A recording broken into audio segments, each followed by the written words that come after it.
Salut à toi, c'est Florian de la Start University. On se retrouve pour continuer notre série de game guide sur Orori PVP tactique et découvrir de nouveaux NFT. Aujourd'hui, on va parler de Deep King, un petit poisson qui ne paye pas de mine mais qui maîtrise la puissance de l'éther pour infliger des dégâts monstrueux. Alors on est sur un DPS purement magique, probablement l'un des DPS les plus puissants du jeu, mais également un DPS extrêmement fragile. Alors heureusement, il a des petites mécaniques d'esquive, notamment parce qu'un poisson, ça a une peau glissante. Donc, on va découvrir tout ça ensemble aujourd'hui. Mais avant de continuer, je te rappelle que lors de notre dernière vidéo, on avait organisé un petit giveaway. Donc, il n'était pas parfait, c'était le tout premier de la chaîne. Il va y en avoir encore plein d'autres, que ça soit sur YouTube ou sur Twitter. Il y a eu quelques petits soucis au niveau des Discord ID, vous n'avez pas pu les mettre dans les commentaires. C'est pas grave. Donc, on a quand même eu 2 personnes qui ont commenté la vidéo, donc je ne ferai pas de tirage au sort en direct en vidéo puisque vous gagnez tous les deux. Et comme ça a été laborieux et que vous avez quand même participé malgré tous ces petits problèmes, eh bien vous n'allez pas gagner un NFT, mais je vais vous offrir les 2 NFT à chacun d'entre vous. Donc un NFT œuf et un NFT Force de Culture. Et les 2 grands gagnants sont donc @Orori Battle et @secofr1052. Donc, pour recevoir vos prix, très simple, le plus simple, vous me contactez pas sur Twitter à @startuniverse ou alors il y a le lien dans la description et vous m'envoyez un screen comme quoi, tout de même, c'est bien vous, ainsi que l'adresse de votre portefeuille Solana et je vous enverrai rapidement vos NFT. Si jamais vous n'avez pas Twitter, vous pouvez également m'ajouter personnellement sur Discord, mon pseudo c'est Corbag et pour ceux qui ont loupé ce premier giveaway, ne vous inquiétez pas, on va en faire tout l'été. Je pense d'ailleurs que le prochain se fera directement sur Twitter. Allez, faisons un petit point sur les stats comme à notre habitude. Donc, tu l'as compris, Deep King, c'est un DPS purement magique. Donc, la plus chose qu'on va vouloir en priorité, c'est la puissance de l'éther. Surtout que certains de ces sorts ont des ratios importants qui sont liés avec la puissance d'éther. Donc vraiment, on veut aller chercher la puissance d'éther maximum. Puissance physique, elle va juste impacter notre attaque de base et encore même notre attaque de base vu qu'on a une attaque range. Une partie de l'attaque est aussi impactée par la puissance de l'éther. Donc puissance physique, bon, c'est pas très intéressant. Moi en général, je vais chercher puissance d'éther, ensuite initiative et PV. Alors PV, pareil, on est sur un DPS extrêmement squishy, donc des petits PV en plus, ça peut toujours être intéressant. Initiative parce qu'on va vouloir attaquer rapidement et consommer le moins d'unités de temps possible. Et on a également la défense physique et la défense éther. Ça vraiment, je la mets en dernier. C'est toujours bien d'avoir un Deep King un peu plus résistant, mais en fait il est tellement squishy de base que il faut vraiment aller chercher les capacités offensives, prioriser puissance d'éther, initiative et en troisième position PV. Moi je préfère avoir des PV plutôt que de la défense physique et défense éther. Et puis après les 3 autres stats, vous allez les chercher bien sûr comme d'habitude. Si vous avez un NFT légendaire qui a toutes les stats de montée, eh bien c'est parfait pour vous. Allez, on commence avec la capacité passive de Deep King, peau glissante.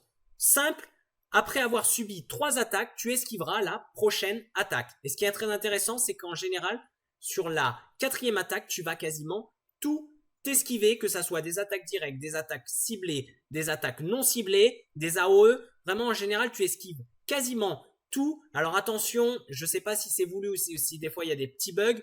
Eh bien, il y a certaines attaques comme l'arc-en-ciel de Unica qui ne déclenchent pas le slippery skin. Donc, après, il va falloir que tu joues pour voir toutes ces petites subtilités. Donc attention, après, est-ce que c'est voulu, est-ce que ce n'est pas voulu, je ne sais pas. Mais en tout cas, le slippery skin, eh bien, la 4e attaque esquive la plupart des attaques. Alors, pour savoir quand se déclenche peau glissante, toi, tu pourras le voir lorsque tu as subi ta 3e attaque, puisqu'on voit bien qu'il y a un petit debuff ici. Tu vois, là, on voit peau glissante. Pareil, lorsque tu vois cette petite étoile sur ton Deep King. Donc là, tu sais qu'à la prochaine attaque, eh bien, tu vas déclencher ta peau glissante. Par contre, attention, ton adversaire, ça ne le voit pas. Donc en fait, le seul moyen de savoir, avant d'avoir subi ta 3e attaque, quand va se déclencher ta peau glissante, eh bien c'est à toi de compter. Et pareil, si tu joues contre un Deep King, tu vas devoir compter les attaques. Bon, il y a une autre petite subtilité qui risque de te faire rager assez souvent. Si tu joues le combo avec un bloc, attention, si ton Deep King a déclenché donc la peau glissante et que tu lui appliques soit un heal, soit un buff, n'importe quoi, eh bien malheureusement ça va déclencher la peau glissante. Regarde ici je fais cycle de vie et en fait il a esquivé mon propre sort. Attention pareil, lorsque tu le heal, ça compte dans le décompte des 3 attaques. Donc voilà, il y a plein de petites subtilités, il va falloir que tu joues pour toutes les découvrir puisque elles peuvent changer entre les patchs, donc je ne vais pas rentrer trop dans les détails aujourd'hui. Première capacité de Deep King, salve d'éther.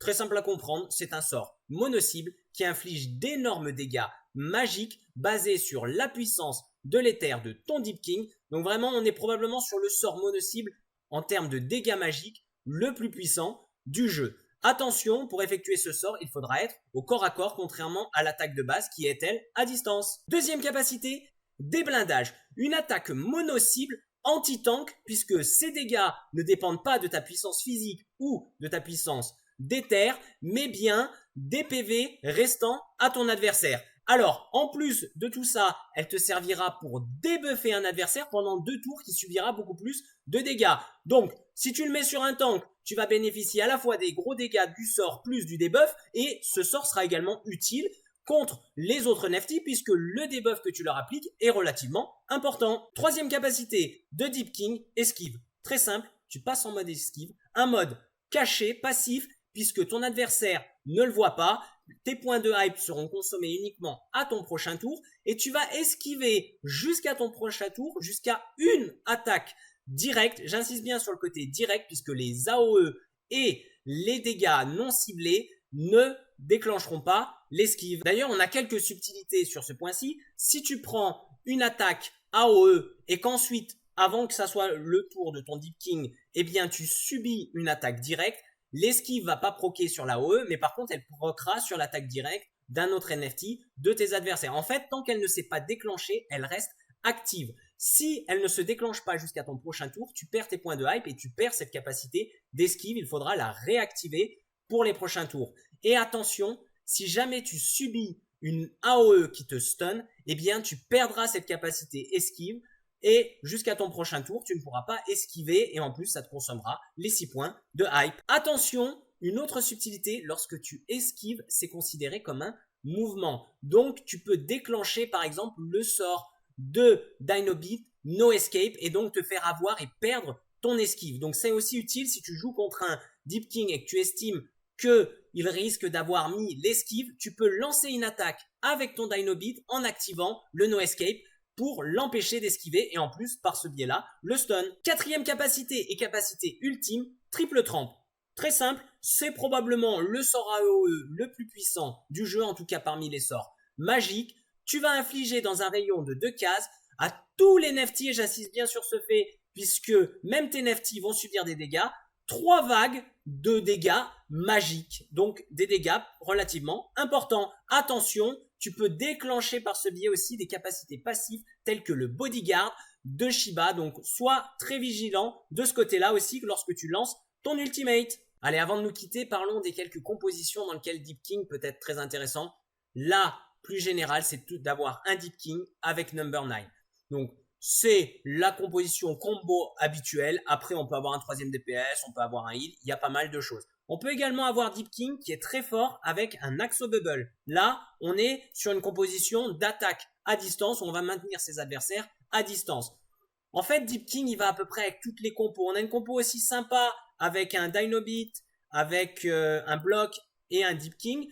En fait, il y a pas mal de compos. On peut aller chercher sinon une compo que j'aime beaucoup et qui est très bien pour farmer lorsque vous êtes un joueur qui vient juste farmer bien ses Oka ou ses Toke pour la semaine. Et donc une compo full offensive qui marche très très bien, c'est Zoo, Bytebeat et Deep King. Donc vous l'avez compris, Deep King on peut le mettre vraiment à toutes les sauces, il est très très fort, c'est vraiment le DPS magique par excellence. Et bien c'est tout pour la vidéo d'aujourd'hui, j'espère qu'elle t'a plu, si c'est le cas n'hésite pas à liker et à t'abonner, et sinon je te dis à très vite pour découvrir un nouveau NFT.